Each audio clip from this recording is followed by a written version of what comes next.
Well, hey there, everybody. Mike here with History 6 Feet Under, and as you can tell, of course, I'm in a cemetery.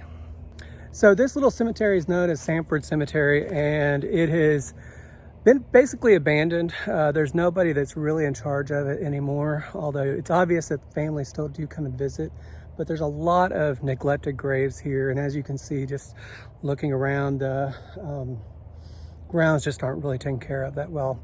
So what we're going to do today is I've selected 2 gravestones to clean, and hopefully we'll get some good results. I'd come out here a few months ago and was looking around for some other people, and I found this Buzbee family, and so I was kind of saddened by the appearance of their graves. They're obviously homemade. I'm not sure exactly what the material is, and I'm hoping that the stuff that I use is going to work. So we're going to do a little comparison between 2 cleaners that are available. One is called Wet and Forget, which you can find like at Lowe's. Another one is D2, which is more standard within gravestone cleaning, but you just kind of have to special order that. So I've got a sample of D2, and then I've got some Wet and Forget. And so we're going to do kind of a comparison between the husband's grave and the wife's grave. So here's my equipment here, and this is the first grave that we're going to clean. This is Renee Buzbee. Sometimes in places she's referred to as Irene Buzbee too. Maybe we'll find out officially once it's clean. So for Miss Renee, we are going to use D2, which is, like I said, it's kind of like the standard in gravestone cleaning. And so hopefully I've got enough here. I'm sure there's plenty because her gravestone is fairly small. So I'm going to do a little time lapse and, kind of see what we get from it.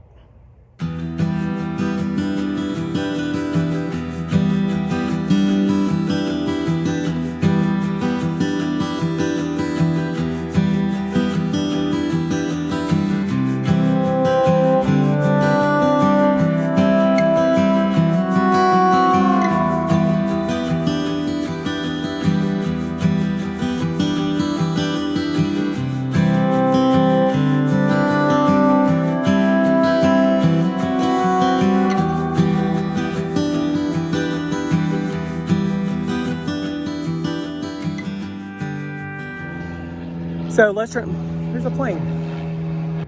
So let's transition over to her husband's grave, who is buried right next to her. From accounts I got on Ancestry, it looks as if they died just a year apart from each other. And on this one, we'll use the other product I have, which is the Wet and Forget.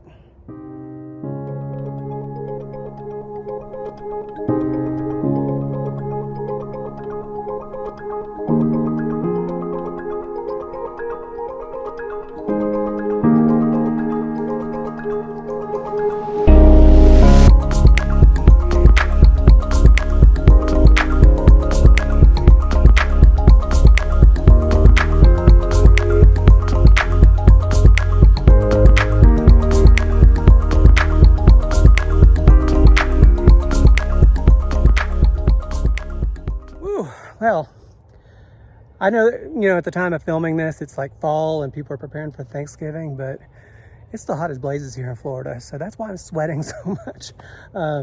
But anyway, just from first impressions, it looks like it's kind of like a draw to me, but let's just take a look at it, and I guess we'll let you be the judge. All right, so here is Wilburn Buzbee's cleaned up gravestone.